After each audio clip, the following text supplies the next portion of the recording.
Have you ever wondered why some people speak so beautifully, dream so boldly, yet their lives never seem to change? Meanwhile, there are others who stay quiet, never boast about anything, yet they quietly move forward and end up more successful than everyone else. We often think that talking more will help us get attention, receive praise, or feel more motivated. But there is a truth that most people never realize. Sometimes, the very words we speak can quietly steal our own motivation. If you have ever felt that you talked a lot about your dreams but barely made any real progress, or if you once shared your plans only to be laughed at, doubted, or discouraged by others, then today's story is meant for you. Stay with me until the end, because the lesson hidden inside this story may change the way you pursue your dreams. And perhaps, it could be the key that helps you see a stronger version of yourself. In a peaceful village surrounded by golden rice fields, there lived a young boy named Julian. Julian was 17 years old, smart, quick on his feet, and always carried big dreams inside his heart. He wanted to become the top student in the village academy, learn many new skills, and one day build a life he would be proud of. From the outside, everyone believed Julian would soon succeed. He was hardworking, determined, and deeply hungry for change. But deep inside, Julian carried a habit he never realized he had. He talked far too much about the things he was about to do. Whenever a new idea came to him, Julian immediately told his friends. When he set a new goal, he shared it with his family. Even his most private hopes, his deepest dreams, he spoke them easily to others. And every time he received praise, admiration, or approving looks from people around him, Julian felt as if he had already taken a step forward. But in reality, he was still standing at the starting line. Despite all his efforts, Julian's recent academic results were only average.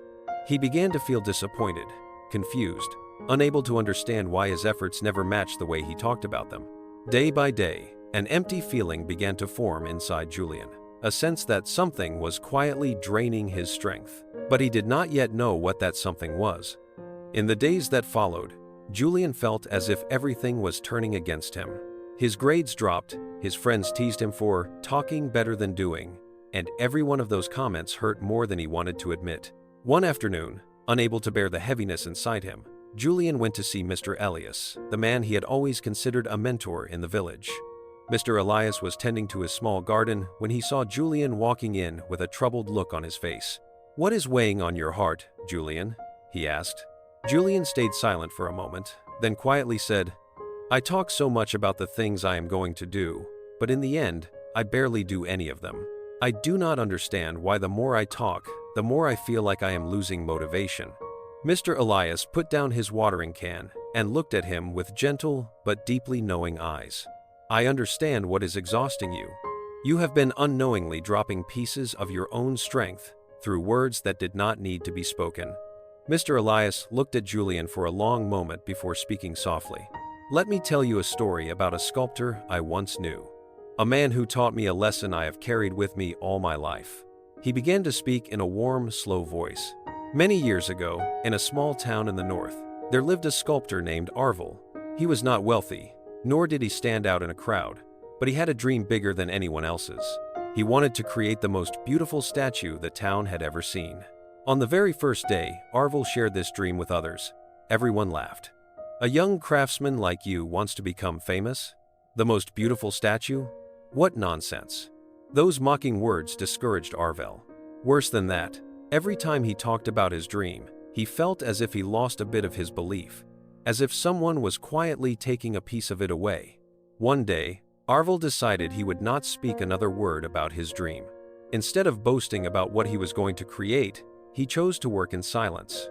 For many months, he woke up before sunrise, walked into his small workshop, closed the door, and carved quietly at a rough block of stone. No more bragging, no more explaining his ideas to anyone, no more seeking praise. There was only the sound of his hammer, the breaking stone, and the faint smell of burning wood from the fireplace. Neighbors grew curious and asked him what he was working on. Arvel simply smiled and said, "You will see." Time passed, and people assumed he had given up because he no longer showed anything or talked about anything. But on an autumn morning, when fog still covered the streets, Arvel opened the workshop door. He pushed the statue into the town square. and the entire town fell silent. It was a breathtaking statue, so detailed and stunning that everyone thought it had been created by a master artist. Sunlight touched the gentle curves of the sculpture, making it look almost alive. People were astonished. No one could believe that the same young craftsman who had once been mocked was the one who created such a masterpiece. An elderly man in the town asked, "Arvel, how did you do this? Why did you talk so much before and get nowhere, yet now you have created something extraordinary?" Arvel answered with a single simple sentence, "Because this time, I let the chisel speak instead of my mouth."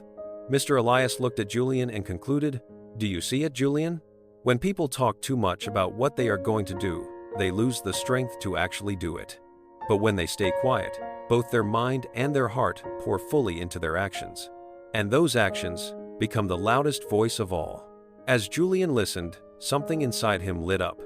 He realized that Arvel's story was exactly what he needed at this moment. Julian grew quiet after hearing Arvel's story. He felt as though something inside him had just awakened. "I understand now," Julian whispered. "All this time, I talked too much about what I was going to do, but I never truly got myself to do much of it." Mr. Elias looked at him and smiled gently. "That is right, Julian. Words make you feel as if you have already moved forward, when in truth, you are still standing at the starting line."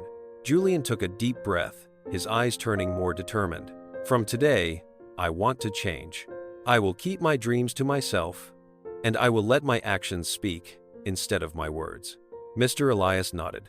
"When you stay silent, you become stronger. Your focus will take you to places that words cannot." In that moment, Julian felt as if the path ahead of him had never been clearer. There was no longer the noise of promises, only the quiet peace of finally beginning. From that day on, Julian truly changed. He no longer shared his plans with anyone. He no longer bragged about big ambitions, nor did he seek praise.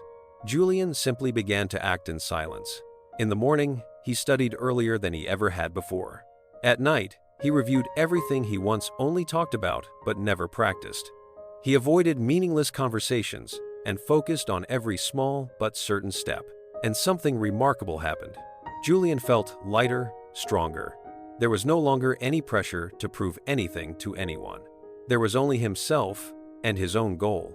Day after day, silence became his strength. He studied better, remembered longer, and every step forward became clearer than before. Julian no longer talked. He acted, and that change was leading him toward a result he had never imagined. 7. As time passed, Julian's quiet efforts began to bloom. In the end-of-year examination, he ranked first in the entire academy, a result that stunned everyone. His friends asked him what his secret was, but Julian only smiled. He knew that what changed his life was not his words, but the silence that allowed him to focus on real action. And sometimes, I think, we are just like Julian. We talk too much, dream too much, promise too much, to the point that we forget it is our steps that take us to the finish line, not our words. If you feel tired, or if you feel stuck even though you have talked a lot, remember this: silence is not weakness. It is the way you protect your dreams. Keep the important things close, work in peace, and let your success speak for you. If this story touched you, feel free to leave a comment or share it with someone who may also need to find their inner strength again. Press like to support the channel. It gives me more motivation to share many more stories with you.